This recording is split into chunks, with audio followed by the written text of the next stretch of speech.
Welcome back everybody to part 2 of Furious Driving at the Motorist here on Mark on Motoring. Where we left off, well, we've got this lovely Mark 1 Ford Mondeo saloon, so we'll have a quick look around that. We've also got a fantastic 3-door Rover 214S R8 as well. So yeah, I'm having a look around all those. I'm also going to be speaking to Mr. Richardson later on as well, so stay tuned for that. Back in the 1990s, the Ford Sierra had been around for quite a while. Now, the Sierra was obviously quite a controversial car when it took over from the Cortina, but as the decade rolled on, people actually started to really love that car. But Ford broke the mould again. They actually went from the old rear drive Sierra to the Mondeo and went to front wheel drive, of all things. Now, the car, a bit like the Sierra before, it had sort of quite a curvaceous, bubbly shape to it, and I think it looks quite nice. This particular one is a saloon in GLX trim, so quite a nice specification. Any regular channel viewers among you will know that I am a huge fan of Rover R8 200 series, this one being a 214S, so I say a fairly lowly spec. I don't think in fact we don't even have the wood on the dashboard in this car, but it's a 3-door. 3 doors are incredibly rare now. Sadly, a lot of the Rovers do rot around the sills and rear arches, and I don't think you can actually get these rear quarters, or if you can, they're few and far between now. It's great to see that this one survived. Lots of brochures and a Haynes manual in the back of this car as well, and we've got an Owners Club sticker as well. Incidentally, I'm actually on that Owners Club Facebook page, even though I don't own one of these cars, and they do seem a fantastic bunch. There seems to be a really good Owners Club, so if you've got one of these cars, or even if you haven't, if you're just an enthusiast, you might want to check out their Facebook page. A lovely Mark III post-facelift Vauxhall Astra.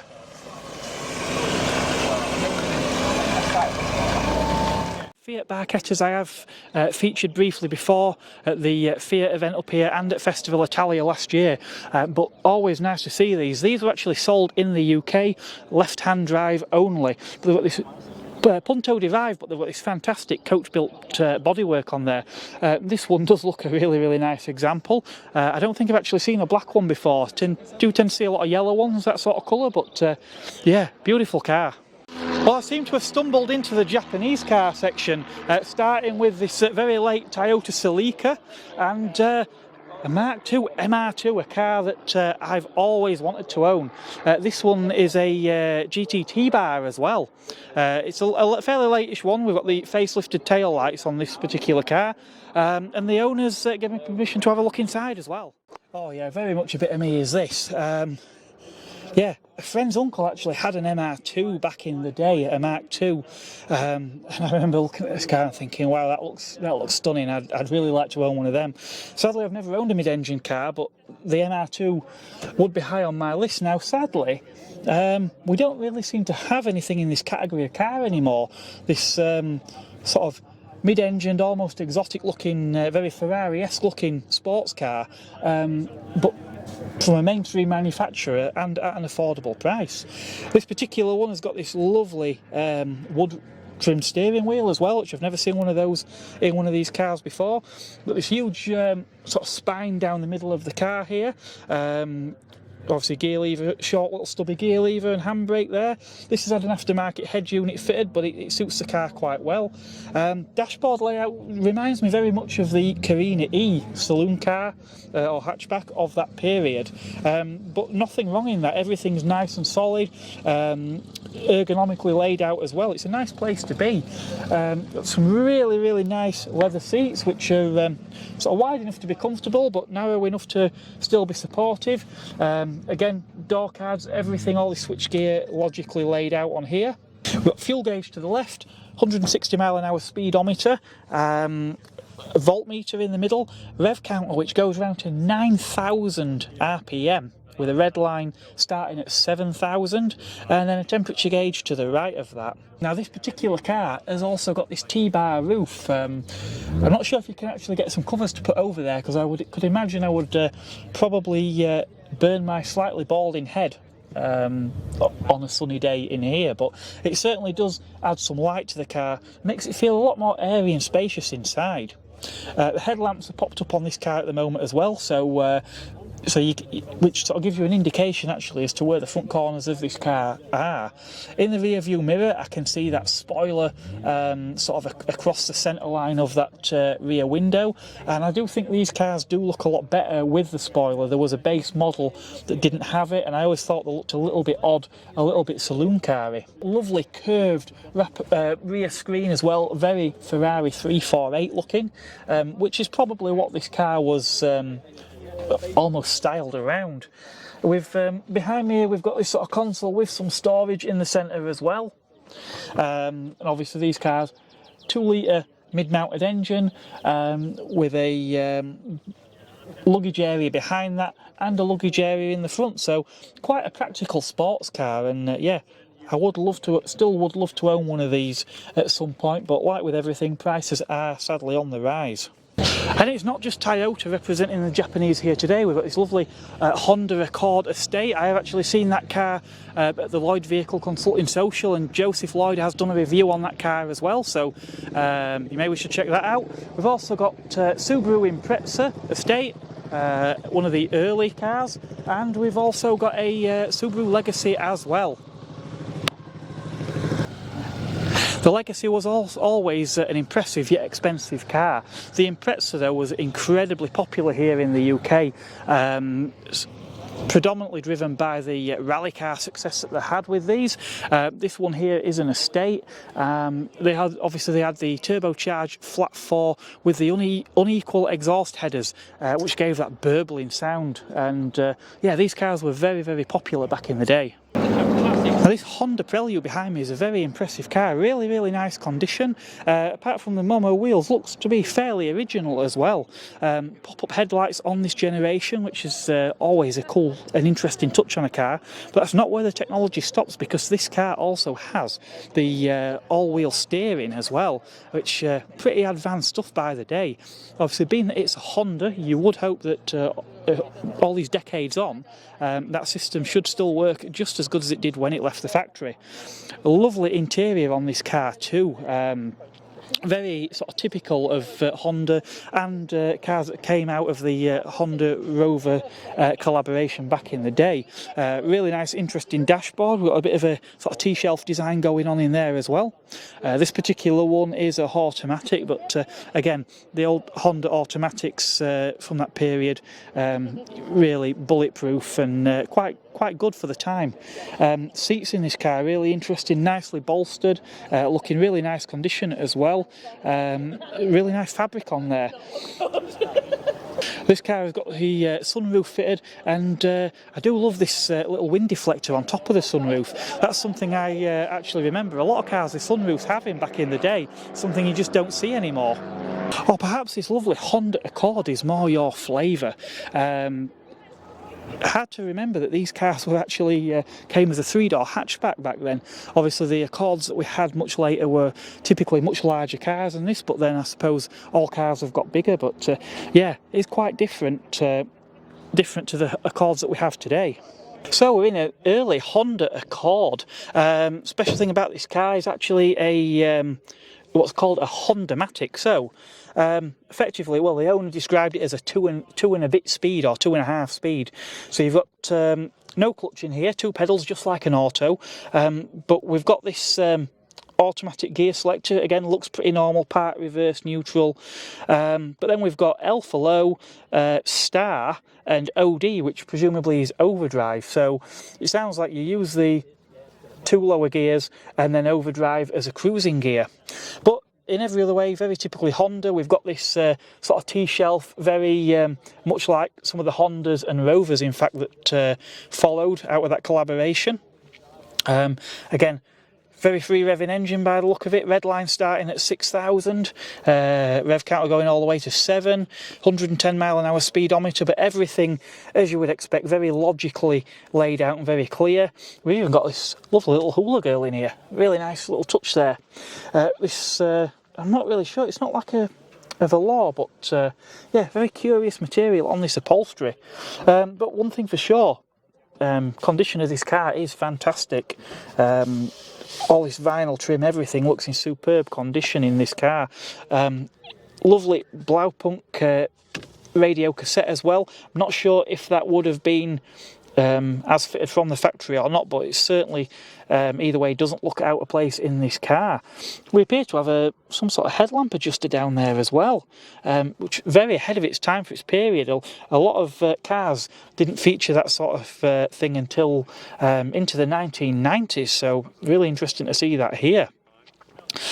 Heater controls, we've got a rotary knob here for the fan, slider for the heat, and push buttons for your air direction. Lovely quartz clock on top of here as well. That's again really nice. Obviously the body style of this car is a 3-door hatchback design as well, and yeah, very spacious car in here, really nice.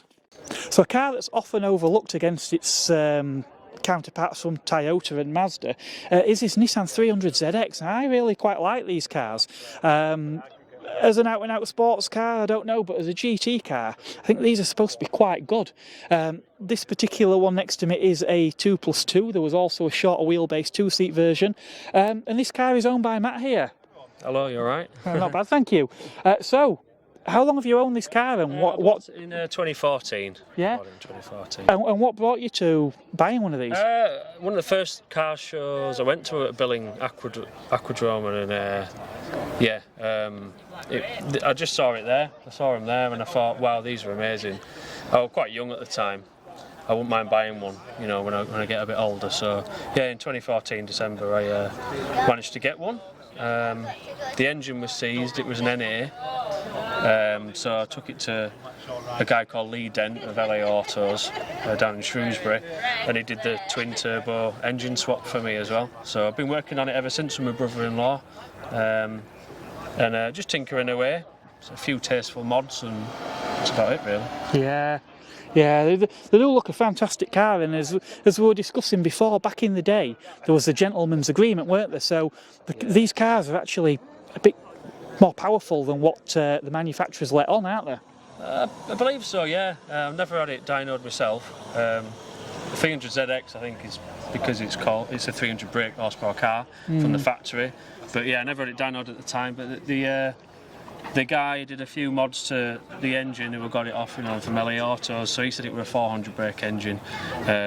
With just a few very simple mods. I mean, people get 1,000 brake horsepower plus in some of these by doing a lot of mods, but it's a fairly understated car, like you say. The Supras and Skylines, you know, they take, you know, they're the kind of cars that everyone wants. They're in the Fast and Furious range and that. Yeah. And this is in the background normally. Yeah. See, I would say a Skyline is a technical marvel. You can't deny. I mean, I remember playing Gran Turismo and the R34 on the cover of that game. You know, it did become something of an iconic car. But if you strip away sort of the body kit and all the technology, it does look like a 2-door saloon. But these, I mean, this has got the T-bar, it's got that sort of wedge-shaped front end. This does look like a proper sports car, doesn't it? Yeah, I think, I mean, it was marketed as a sports car, this one, and the Skyline, not knocking them, you know, the GTR is an amazing car, and GTST, etc. But like, you know, it was marketed as a sports car, and I wonder if that's maybe why it didn't do as well sometimes as well, in that,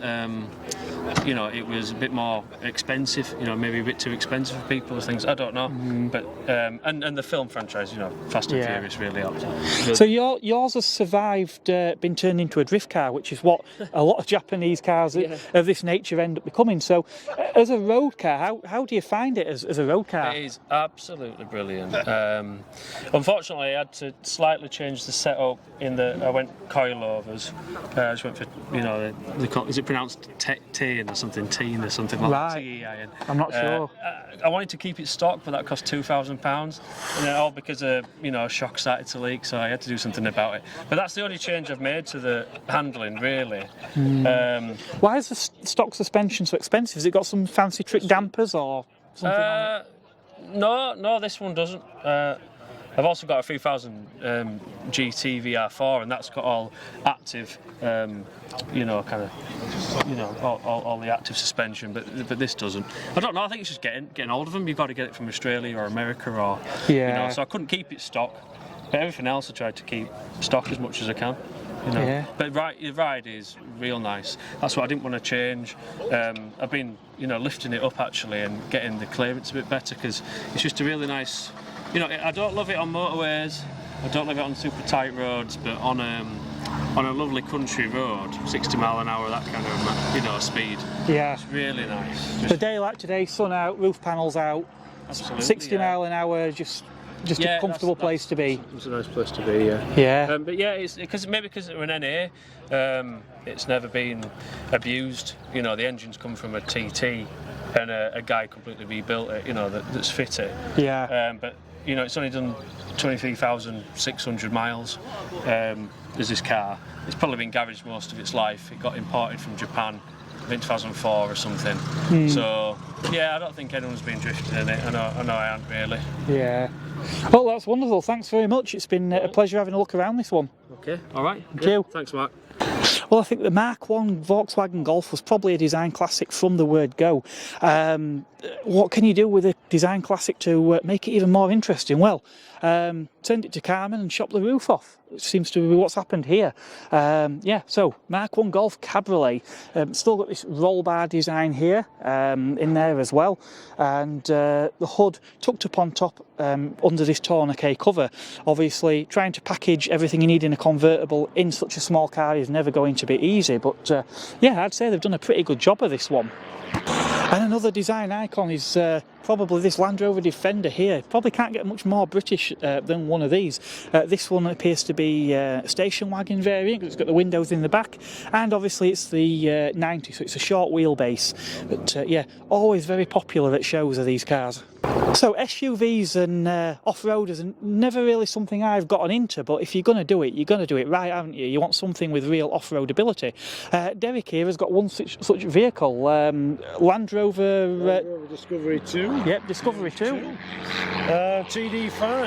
That's a 2.5 litre straight 5. Yeah, very popular engine. I know a lot of the older Land Rovers, Defenders and what have you. It's amazing how many you see that end up with the with that engine fitted, don't they? Yeah, for that year, that model year, yes, they have the TD5 as well. Yeah. It's a very popular engine at the time, but now it's obsolete. Yeah. So what attracted you to this vehicle in the first place? To be quite honest, it was not having to dig the drive out to drive to work in the snow. Right, That's it. I just needed to get to work. So it was out of necessity then? Yeah, it really was, because with arthritis I couldn't dig anymore. So let's get something that will drive straight over it. Yeah, and how long have you had this one? This one about a year and a half. Yeah. And I've not had to have a cylinder head change yet. Oh, right. Result? Well, fingers crossed then. Now, that won't mean a lot to you, but this is the second one we've had. Right. The first one was called Big Lollopy, and it should have been scrapped straight away. It was awful. Plus I got taken by a few people that should have known better. Right. A lot of unnecessary repairs that weren't done properly. Okay. So I spent a fortune on it, and it was rubbish. I felt I owed myself a better one, so Disco 2, second time round. Yeah. This one's called Jugs. Yeah. Oh, why not? You only live once. So you've got a YouTube channel yourself? I do. Which and is? Sleepy Cat Pictures. Right. Ah, there you are. And I trust there'll be videos of this vehicle on there? Yes, there will. There'll be lots of videos of it being dismembered in various stages of repair. Oh, right. Okay. Oh, it's been repaired. When you said about being dismembered, I was thinking it had me a little bit concerned there. So yeah, anyone who wants to see a bit more on this vehicle, go visit Derek on that channel. Sleepy Cat Pictures, yeah. Right, thank you very much, Derek. Thank you, Mark. This is Mark on motoring, but you know that already. It's lovely Mark 1 Fiat Punto convertible. That's beautiful. Problem at these events is, again, spend time looking at cars and then a lot of interesting stuff sometimes leaves before you get to it. Mark 3 Cavalier GLS, whatever happened to all those? These used to be one of the most popular cars in Britain and was probably on a lot of people's company car list. But quite often the cars that really put a smile on our face are the small fun cars, like this Fiat Cinquecento behind us, or this lovely little Mini. Now I actually did a drive of a Mini earlier this year, so if you haven't watched that review already, you may wish to take a look.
So here I am in one of the latest cars on the Furious fleet.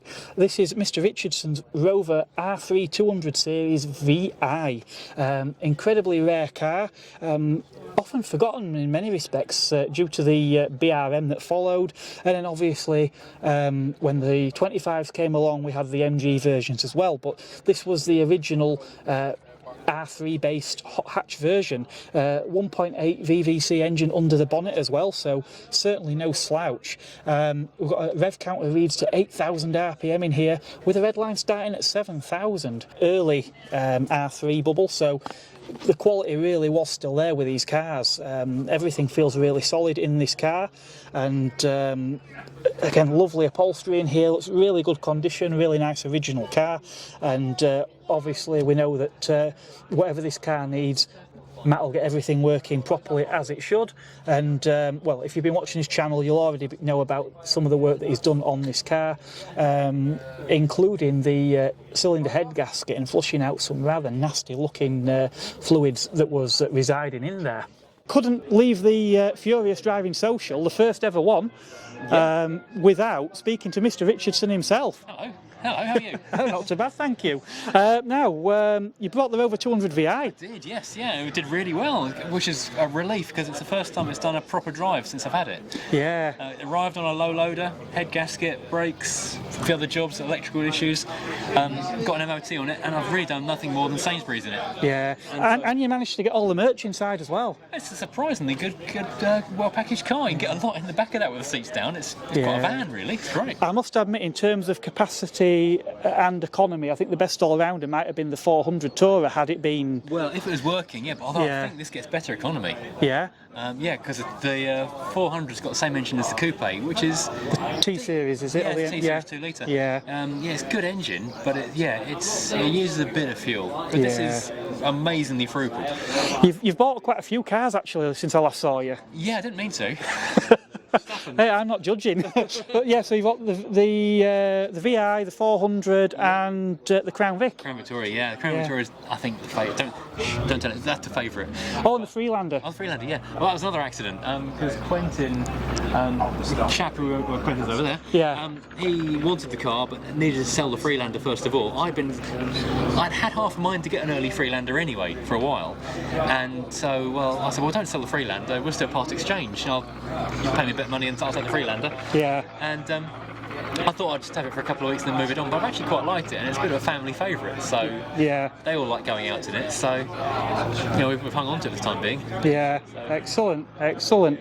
Well, it's been an absolute pleasure seeing you again up here, Matt. Hopefully it'll be the first of many socials. Yeah, they'll have me back. I'm sure they will. Before we close this, anything going on the channel that we'd like to talk about? Well, car-wise, we're trying to get everything working. Hopefully we'll get back on the Mercedes W123 very soon. I've been stockpiling a few parts and getting a few new tools to get on with that, so hopefully we'll get on with that soon. Rover V8, is that any closer to?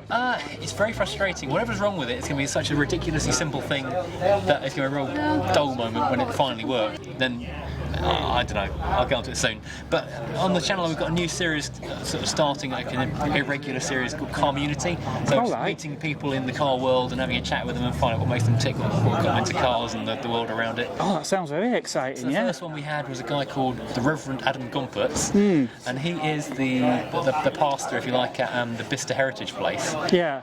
He's also an actual vicar in a vicarage, but he's an ex-car designer.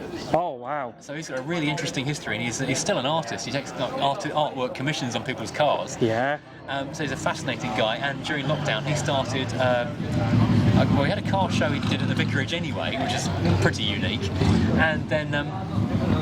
during lockdown he started a thing called Revs Limiter. Okay. Which is I love a pun.